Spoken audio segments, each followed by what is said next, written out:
Hi everybody, Andrea Carmen here at Inner Sparks Rehab Gym and Spa, helping people perform their best at midlife and beyond.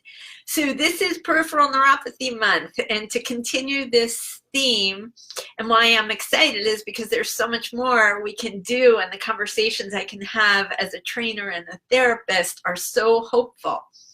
So last week we talked about what is exciting regarding new approaches with peripheral neuropathy, and we covered the different things that impact work when you have this problem. This week we're going to be going into a bit more detail, specifically regarding around high-risk areas and injury prevention, very important in my opinion, in what the OT world we call areas of daily living. And those are things like showering, dressing, grooming, cooking, cleaning, stairs, curbs, hobbies, bending forward, picking up groceries, all kinds of things like that. And the reason these are considered high-risk activities when you have less feeling is you're more likely to, if you don't learn how to move better as you have less feeling, have burns, falls, cuts, things that can happen that are kind of normal risks with less feeling. So to decrease your risk of having an injury, an effective rehab program needs to be addressing 3 areas. And if that's not being addressed, I encourage you to work with people and find people who will. Give us a call. I've got people I know around the country. So, or if you live close here, come on in. But these 3 areas are vision, balance, and movement.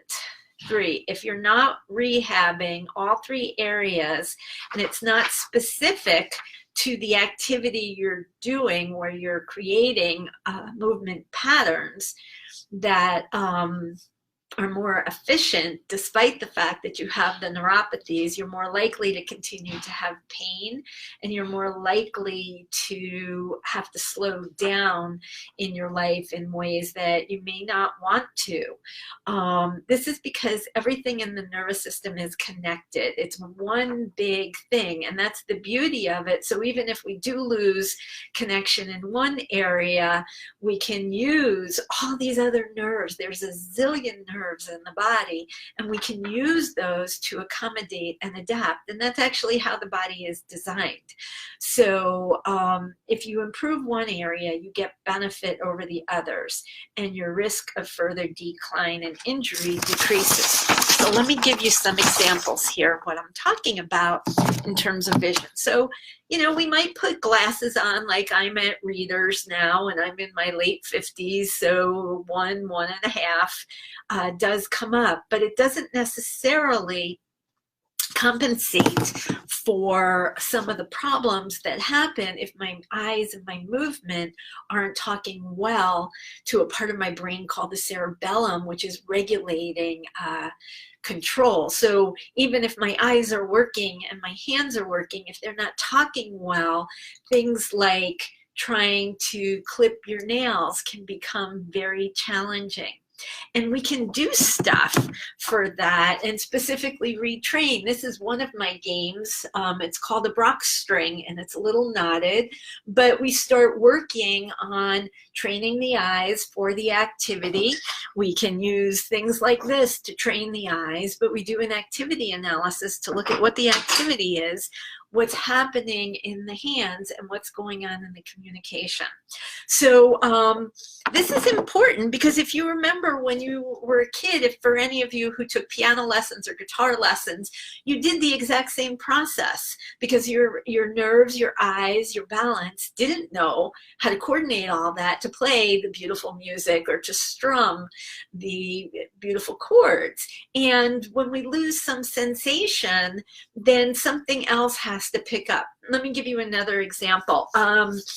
There was a gentleman who came in here about 2 years ago, and he had just had a significant change in his eyeglass prescription and was under the impression that there was not going to be any kind of problem in his golf game. Well, when he went out to the golf range, he hit the grass so hard and missed the little tee that he actually tore his shoulder.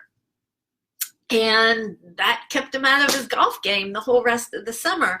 And unfortunately, with a little bit of knowledge in rehab and working on a couple of these things, like let's see what's happening with your movement pattern, because your eyes think you're one place and your body thinks you're another. And if that communication isn't talking well, that's when we start to have problems. Coffee cups, hot.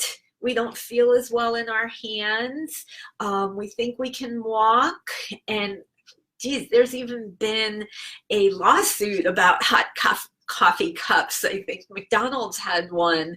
But these are very common things. The coffee cup is hot. You may choose to not fill it as much so that you didn't spill.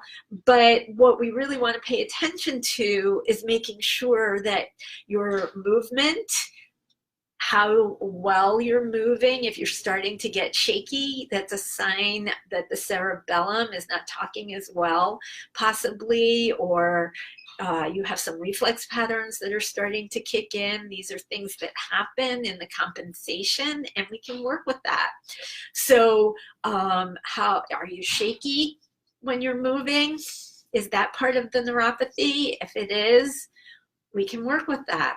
So there are a lot of drills. So movement relative to activity, balance, how well you're walking when you're moving things, the speed. Can you walk forward? Can you walk back? Can you walk sideways? Can you dodge dogs?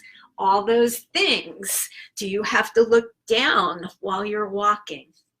It's all about communication in the brain, and all things that we can effectively work when you get effective rehab. So vision, balance, movement.